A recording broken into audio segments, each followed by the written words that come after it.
میں ہوں مجید اقبال میٹرو سے پاکستان کے ساتھ اس وقت موجود ہوں کے ڈی اے لیبر یونین کے آفس میں. ہمارے ساتھ موجود کے ڈی اے لیبر یونین کے صدر قمرو ظفر خان. آئین سے بات کرتے ہیں. سب سے پہلے تو میں آپ کے چینل کو مبارکباد دیتا ہوں کہ اچھی کوریج دی ڈی او پی ڈی کے حوالے سے. حقائق یہ ہیں کہ کے ڈی اے لیبر یونین 2099 سے 2001 تک سی بی اے تھی. 2001 میں کے ڈی اے کو سٹی گورنمنٹ نے گھیر لیا اور کے ڈی اے کو کے ڈی اے ونگ بنا دیا گیا. 2010 اور 2011 تک کے ڈی اے کو کے ڈی اے ونگ رکھا, اس کو محتاج رکھا. اس کے بعد جب یہ سٹی گورنمنٹ نعمت اللہ خان کی اور مصطفیٰ کمال کی ختم ہو گئی تو پھر پری پلان کے ایم سی کو کے ڈی اے کا حاکم بنا دیا گیا. ان کی حکمرانی میں کے ڈی اے کو دے دیا گیا. قمرو ظفر خان نے اور رئیس احمد صدیقی نے پیپلز پارٹی ڈسٹرکٹ ایسٹ کے صدر, مرحوم پیپلز ڈیموکریٹ یونین کے صدر, ان کی کاوشوں سے صدر پاکستان کو 2013 میں ایک سمری بھیجی گئی, درخواست بھیجی گئی, فریاد بھیجی گئی, جس پہ آصف علی زرداری صاحب نے, پاکستان پیپلز پارٹی کے چیئرمین, انہوں نے اس پر عمل درآمد کرا کر سندھ گورنمنٹ کو بھیجا اور سندھ گورنمنٹ سے پھر وہ اسمبلی میں آئی اور اس طرح سے کے ڈی اے لیبر یونین کی اس درخواست کو منظور کرتے ہوئے اسمبلی سے کے ڈی اے کو 2016 میں بحال کر دیا گیا. جب 2016 میں کے ڈی اے بحال ہوا تو اس پہ یہ آرڈر میں یہ تھا کہ تمام چیزیں جوں کہ توں واپس دی ہیں. جب تمام چیزیں جوں کہ توں واپس دی تھیں, اس میں ماسٹر پلان, بلڈنگ کنٹرول وہ ہمارا حصہ نہیں تھا. جو کے ڈی اے ادارے کا, جو کے ڈی اے کے ارننگ کا جو آمدنی کے ذرائع تھے, ان کو آپ نے ہدف کر دیا.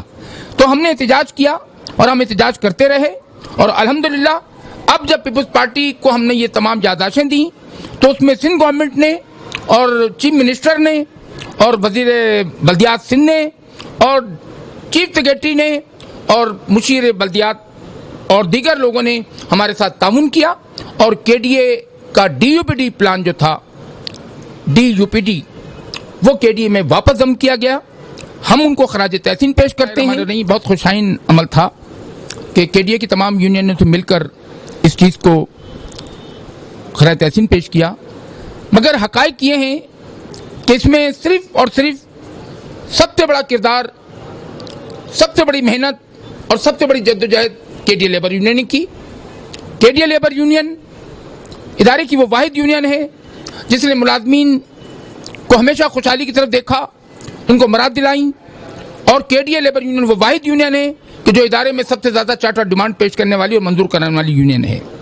کے ڈی اے لیبر یونین نے ہی کے ڈی اے کو بحال کرایا صدر پاکستان سے اسمبلی بھیج کر, جس میں مرحوم رئیس احمد صدیقی, پاکستان پیپلز پارٹی ڈسٹرکٹ ایسٹ کے صدر, پیپلز ڈیموکریٹ یونین کے صدر اور صدر کے D A labour union قمرو Zafar Khan کی ملی درخواست پر صدر پاکستان نے ہماری درخواست کو قبول کیا اور سندھ گورنمنٹ کو لکھا.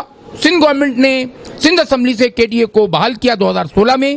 2016 میں جب کے ڈی اے بحال ہوا تو اس وقت کے ڈی اے کو جوں کا توں بحال کیا گیا تھا, مگر جب کے ڈی اے کو دیا گیا تو اس میں ماسٹر پلان اور بلڈنگ کنٹرول نہیں تھا. جو کے ڈی اے کی آمدنی کے ذرائع تھے, جس سے کے ڈی اے کی ارننگ ہوتی تھی, وہ چیز ہدف کر دی گئی. ہم نے احتجاج کیا اور احتجاج کرتے کرتے ہم نے 2021 اور 2022 تک یہ جدوجہد جاری رکھی اور 2022 کے اندر 2021 کے اندر ڈی یو پی ڈی کو واپس کے ڈی اے میں ضم کیا گیا. اس کا نوٹیفیکیشن رکا ہوا تھا اور کے ڈی اے کی تاریخ میں 11ویں کھلاڑی ڈائریکٹر جنرل 11ویں نمبر پر جو محمد علی شاہ صاحب آئے, انہوں نے اچھی اننگ کھیلی اور انہوں نے کے D A D U P D کے بارے میں حتمی فیصلہ کیا اور نوٹیفیکیشن اپنے حق میں کے ڈی اے کے حق میں کرایا, جس پر ہم خراج تحسین پیش کرتے ہیں. عمدہ میں پکائیں اور جی بھر کے کھائیں.